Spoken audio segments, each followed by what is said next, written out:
நண்டு மசாலா எப்படி செய்யறதுன்னு தான் பார்க்க போறோம். அதுக்கு முன்னாடி எங்களோட சேனலை இது வரைக்கும் சப்ஸ்கிரைப் பண்ணாதவங்க சப்ஸ்கிரைப் பண்ணிக்கோங்க. பக்கத்துல இருக்க பெல் ஐகானை பிரஸ் பண்ணுங்க. அப்பதான் நாங்க போடுற வீடியோ உங்களுக்கு உடனுக்குடன் நோட்டிபிகேஷனா வரும். வாங்க ஃப்ரெண்ட்ஸ், வீடியோக்குள்ள போகலாம்.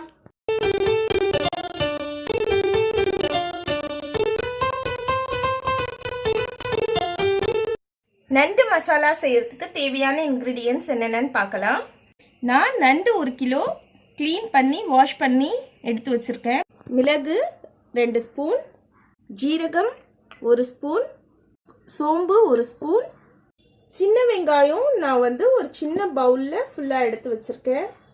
இஞ்சி பூண்டு, நான் பூண்டு ஒரு முழு பூண்டும் இஞ்சி ஒரு சின்ன துண்டு அளவு நான் ஸ்லைஸ் பண்ணி எடுத்து வச்சுருக்கேன். பூண்டு உரித்து எடுத்து வச்சுருக்கேன்.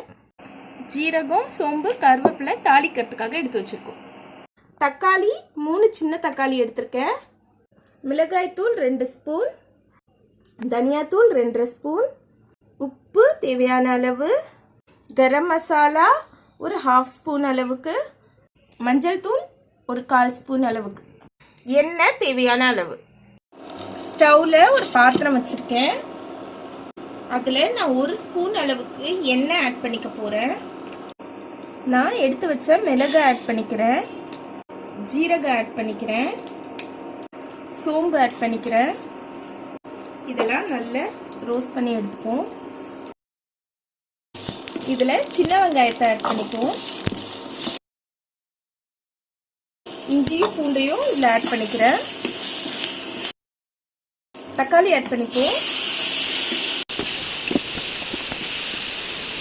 இது மூழ்கிற அளவுக்கு நான் தண்ணி ஆட் பண்ணிக்கிறேன். இதில் மஞ்சள் தூள் ஆட் பண்ணிக்குவோம். மிளகாய் தூள் 2 ஸ்பூன் அளவுக்கு ஆட் பண்ணிக்குவோம். தனியாத்தூள், கரம் மசாலா, கொஞ்சமாக தண்ணி ஆட் பண்ணிக்குவோம். இந்த பச்சை ஸ்மெல் போகிற அளவுக்கு இது நல்லா கொதி வரட்டும். அவ்வளோதான், இந்த மசாலா ரெடி ஆகிடுச்சு. இதை இப்போ நம்ம ஆஃப் பண்ணிவிட்டு நல்லா கூல் டவுன் ஆனதுக்கப்புறமாட்டு மிக்சியில் நம்ம பேஸ்ட் பண்ணி எடுத்துகிட்டு வந்துட வேண்டியது தான். பாருங்கள், நம்ம அரைச்சிட்டு வந்த பேஸ்ட்டு. இப்போது நம்ம நம்மளோட கிரேவியை ரெடி பண்ணிக்க வேண்டியது தான். ஸ்டவ்வில் ஒரு பாத்திரத்தை வச்சுருக்கேன். பாத்திரம் ஹீட் ஆகிடுச்சு. இப்போது நான் தேவையான அளவு எண்ணெய் ஊற்றிருக்கேன். நான் இதில் ஜீரகமும் சோம்பும் ஆட் பண்ணிக்கிறேன்.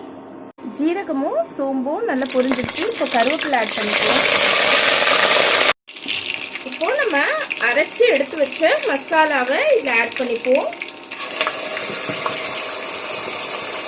தண்ணியில் கரைச்சி எடுத்து வச்சுட்டேன், அதை ஊற்றிட்டேன். இப்போது இதில் தேவையான அளவு உப்பு ஆட் பண்ணிப்போம். மசாலா நல்லா கொதிச்சு வருது. இப்போது நம்ம எடுத்து வச்ச நண்டை ஆட் பண்ணிப்போம்.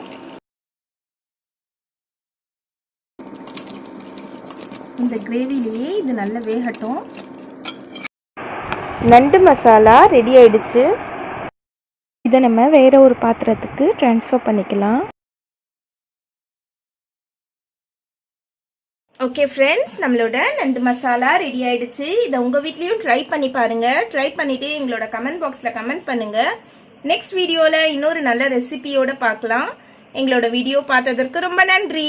Hi, hello friends. எங்கள் வீடியோ உங்களுக்கு பிடிச்சிருந்துச்சுன்னா லைக் பண்ணுங்கள், ஷேர் பண்ணுங்கள், கமெண்ட் பண்ணுங்கள், மறக்காம சப்ஸ்கிரைப் பண்ணுங்கள். பக்கத்தில் இருக்க பெல் ஐகானை ப்ரெஸ் பண்ணுங்கள். அப்போ நாங்கள் போகிற வீடியோ உங்களுக்கு நோட்டிஃபிகேஷன். Bye.